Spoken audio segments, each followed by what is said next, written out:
আর কত? এই জাতি আর কত রক্ত দেবে? 1971 সালের মহান মুক্তিযুদ্ধে 30 লক্ষ লোক শহীদ হয়েছে, নিপীড়িত হয়েছে, 2 লক্ষ মা বোন সম্ভ্রম হানি হয়েছে। গত 15 বছর আমরা অপেক্ষা করেছিলাম যে আমাদের বাংলাদেশের সেই দামাল ছেলেরা কোথায়, কোথায় বাংলার সেই তরুণরা, 62 তরুণ সমাজ, 69 মহান গণ অভ্যুত্থানের সেই তারুণ্য, 90 সেই তরুণ সমাজ অপেক্ষা করেছিলাম। শেষ পর্যন্ত জুলাই 36-এ আমরা তাদের দেখা পেয়েছি। তারা বুক পেতে দিয়েছে, গুলির সামনে দাঁড়িয়েছে, আত্মাহুতি দিয়েছে। সেই তরুণ সমাজকে সঠিক নেতৃত্ব আপনি দিতে পারেন নাই। আপনি তাদেরকে একটি রাজনৈতিক দল করার মতো দিয়ে পুরা জাতিকে তাদের সামনে অসম্মান করেছেন। এই তরুণ সমাজকে আপনি অসম্মানিত করেছেন, তাদের ত্যাগ তিতিক্ষাকে আপনি বিনষ্ট করে দিয়েছেন, অঙ্কুরে আপনি তাদেরকে সমূলে নষ্ট করে দিয়েছেন।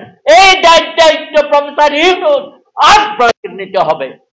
সুতরাং আগামী দিনে বাংলাদেশের রাজনৈতিক দলগুলোর দায়িত্ব অনেক বেড়ে গেছে। একদিকে জামাত, অন্যদিকে এনসিপি। এই 2 দলকে নিয়ে আপনি যে আগুন নিয়ে খেলছেন, সেই আগুনে আপনিও রেহাই পাবেন না।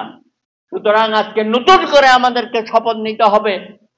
বর্তমান অন্তর্বর্তীকালীন সরকার গত 1 বছরে যে কর্মকাণ্ড করে গেছে, তাদের সফলতার চেয়ে ব্যর্থতার পাল্লা ভারী হয়েছে। সুতরাং এটা আমরা কখনো মেনে নিতে পারবো না। সুতরাং আর কোনো অতিরিক্ত সময় আপনাকে আমরা দিতে চাই না। ফেব্রুয়ারির মধ্যে যদি নির্বাচন অনুষ্ঠিত না হয়, তাহলে আপনার বিদায় হবে, সেটা অত্যন্ত লজ্জাস্কর। জাতি হিসাবে আপনাকে আমরা অসম্মান করতে চাই না। সুতরাং আজকে রাতের মধ্যেই আপনার বোধোদয় হবে। আগামীকাল বাংলাদেশের মানুষ গণতান্ত্রিক পথে অগ্রসর হবার জন্য একটা সুনির্দিষ্ট নির্বাচনের তারিখ আমরা প্রত্যাশা করি। আজকে সভা থেকে আমরা সেটা দাবি জানাচ্ছি। আপনাদের সকলকে ধন্যবাদ।